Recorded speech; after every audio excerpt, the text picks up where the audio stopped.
नमस्कार, मी पूजा. परिपूर्ण स्वादमध्ये आपलं मनापासून स्वागत. आज आपण करणार आहोत मकर संक्रांती निमित्ताने फक्त 10 मिनिटात होईल असा साध्या सोप्या पद्धतीने तिळगुळ. अशा पद्धतीचा तिळगुळ आमच्या गावाकडे आजही केला जातो. तुम्ही जर वर्किंग वुमन असाल, तुमच्याकडे वेळ नसेल, तुम्हाला गुळाचा पाक करायचं टेन्शन येत असेल किंवा लाडू वळताना हाताला चटके बसतील याची भीती वाटत असेल, अशा वेळी तुम्ही झटपट हा तिळगुळ करू शकता. आपल्या चॅनलवर मकर संक्रांती निमित्ताने केलेल्या बऱ्याच रेसिपीज उपलब्ध आहेत. त्या सर्व लिंक मी डिस्क्रिप्शन बॉक्समध्ये देत आहे. त्या सर्व रेसिपीज तुम्ही पाहू शकता.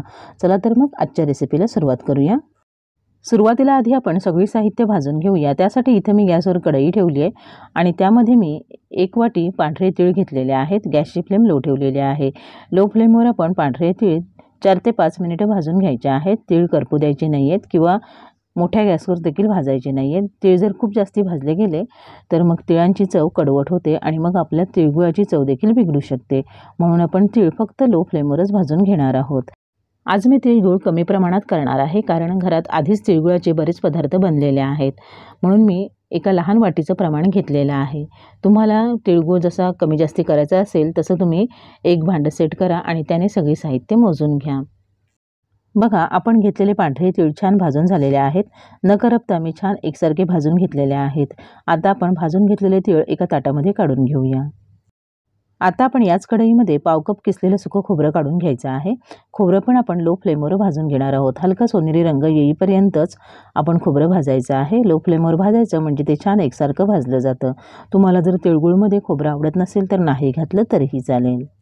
बघा, खोबऱ्याला इतका रंग येईपर्यंतच आपण खोबरं भाजून घेणार आहोत. खूप जास्त भाजून लालसर करायचं नाही आहे, नाहीतर मग तिळगुळाला कडवट चव येईल. आता आपण भाजून घेतलेलं खोबरं आपण आधी ज्या भांड्यामध्ये तीळ काढून घेतले आहेत त्यामध्येच काढून घेऊया आणि दोन्ही साहित्य गार करून घेऊया. यानंतर आपण शेंगदाणे भाजून घेऊया. इथं मी 1 वाटी शेंगदाणे घेतलेले आहेत. शेंगदाणे पण आपण लो टू मिडियम फ्लेमवर 5 ते 6 मिनिटं छान भाजून घेणार आहोत. शेंगदाणे भाजत आले म्हणजे त्याच्या साली फुटू लागतात, मग आपण समजायचं शेंगदाणे भाजून झालेले आहेत. इथं मी 1 वाटी शेंगदाणे, 1 वाटी पांढरे तीळ आणि पाव वाटी खोबरं असं प्रमाण घेतलेलं आहे. बघा, शेंगदाणे पण मी अगदी छान भाजून घेतलेले आहेत. शेंगदाण्यांच्या साली फुटू लागलेल्या आहेत. शेंगदाणे मी करपू दिलेले नाही आहेत किंवा जास्ती काळपट डाग पण आलेले नाही आहेत. आता आपण भाजून घेतलेले शेंगदाणे एका ताटामध्ये काढूया. ते पूर्णपणे गार करून घेऊया आणि शेंगदाण्यांची सालं काढून घेऊया. मग पुढची तयारी करूया. आपण भाजून घेतलेली सगळी साहित्य इथं मी मिक्सरच्या भांड्यामध्ये काढून घेतलेले आहेत. बघा, पांढरे तीळ, खोबरं आणि शेंगदाण्यांची मी सालं काढून घेतलेले आहेत. आता ही सगळी साहित्य पूर्णपणे गार झालेले आहेत. यामध्ये आपण बाकी साहित्य घालूया. यानंतर आपण यामध्ये 1 वाटी गूळ घालायचा. गूळ बारीक चिरून घालायचा म्हणजे या सर्व साहित्यांमध्ये अगदी छान मिक्स होतो. सगळी साहित्य मी एकाच वाटीने मोजून घेतलेली आहेत. यानंतर आपण यामध्ये पाव टीस्पून वेलची जायफळ पावडर घालूया. तुम्हाला जर जायफळ पावडर आवडत नसेल तर फक्त वेलची पावडर घातली तरीही चालेल. आता आपण ही सगळी साहित्य मिक्सरला लावून जाडसर वाटून घेणार आहोत. मिक्सर सलग न फिरवता पल्स मोडवर बंद चालू करून आपण हे मिक्सरला लावून घेणार आहोत, म्हणजे आपल्याला छान दरदरीत असं मिश्रण मिळेल. पल्स मोडवर 3-4 वेळा आपण मिक्सर बंद चालू केला म्हणजे आपल्याला हवा तसा तिळगुळ मिळेल. जर आपण मिक्सर सलग चालू केला तर आपण यामध्ये शेंगदाणे घातले, तीळ घातले, शिवाय गूळ घातलेला आहे.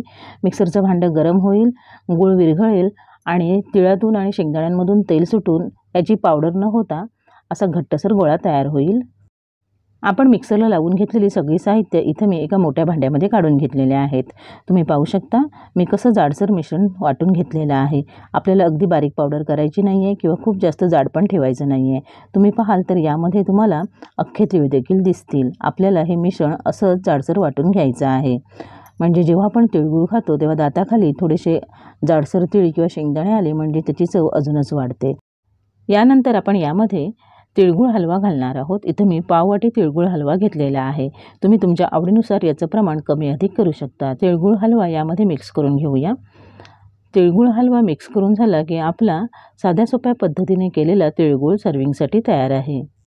अशाच पद्धतीने हा साधा सोपा तिळगुळ तुम्ही घरी नक्की करून बघा.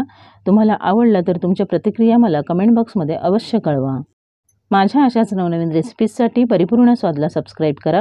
व्हिडिओ आवडला तर नक्की लाईक करा आणि तुमच्या मित्रमैत्रिणींसोबत शेअर करा.